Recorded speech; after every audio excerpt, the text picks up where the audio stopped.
మహాభారతం. మహాభారతం అంటేనే ఓ ప్రశ్న. అర్జునుడు గొప్పనా, కర్ణుడు గొప్పనా అనే ప్రశ్న. ఈ యుగ పురుషుల గురించి తెలుసుకోవడానికి వ్యాస మహాభారతమే మనకు ప్రమాణం. కొన్ని సినిమాల నుండి తీసుకున్న విషయాల గురించి మనం ఇక్కడ మాట్లాడకూడదు, నమ్మకూడదు.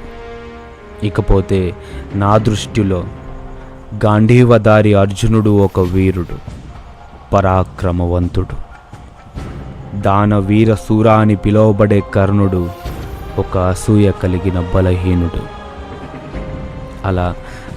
అలా ఎందుకు అన్నానంటే కర్ణుడి బలహీనత ఓ 2-3 సందర్భాలలో మనకు కనిపిస్తుంది వ్యాస భారతంలో.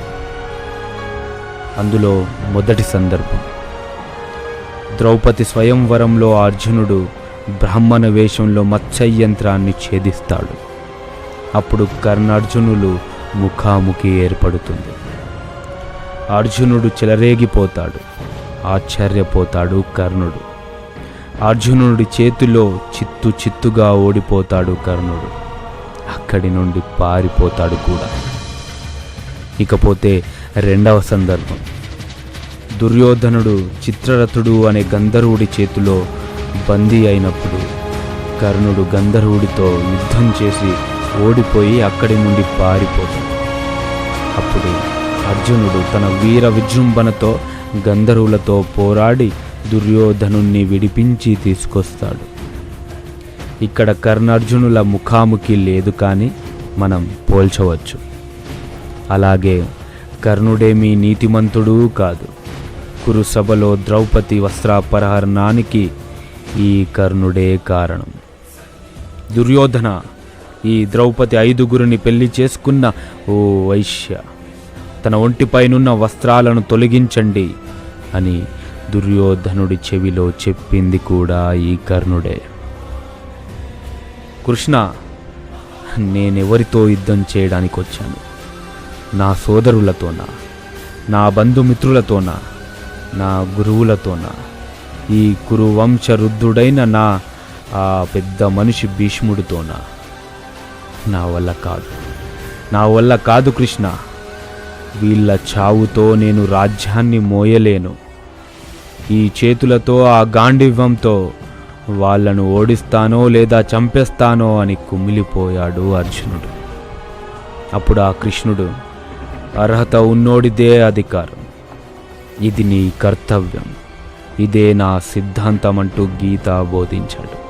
దానికి అర్జునుడే అర్హుడు అని సాక్షాత్తు ఆ శ్రీకృష్ణుడే ఎన్నుకున్నాడు.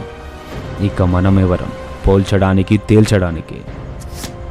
ఒకటి మాత్రం నిజం, అస్త్రాలని శస్త్రాలను మర్చిపోయిన, సారథి వదిలి పారిపోయిన, రథచక్రం భూమిలో ఇరుక్కున్న, ప్రాణాన్ని వదిలాడే గాని రణరంగాన్ని కాదు ఆ కర్ణుడు.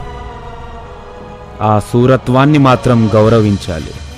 వీరత్వం మాత్రం అర్జునుడికి సొంతం, అర్జునుడికి మాత్రమే సొంతం.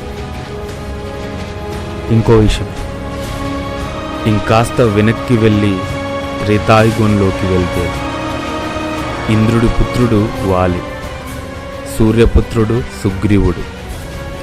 ఆ సుగ్రీవుడు వాలిని రాముడి చేత చంపించాడు. ఇక్కడ సూర్యుడి విజయం. ద్వాపర యుగంలో ఇంద్రుడి కొడుకు అర్జునుడు, సూర్యపుత్రుడు కర్ణుడు. ఇక్కడ అర్జునుడి చేతిలో కర్ణుడు చనిపోతాడు. ఆ శ్రీకృష్ణుడు సహాయం చేస్తాడు. అంటే ఇంద్రుడి విజయం. ఇద్దరికీ సరిపోయింది. కాబట్టి ఇక్కడ పోల్చడం కంటే మంచి చెడులను గుర్తించడం ముఖ్యం. ఇతిహాసాలలోని గొప్ప తత్వాన్ని, పాఠాన్ని తెలుసుకొని వాటిపైనే కొత్త బాటలు వేసి అనుసరించడం, భవిష్యత్తు తరాలకి అందించడం మంచిది, మనందరికీ మంచిది. నేను మీ Kalpana Rao, presenting by filter club. Thank you.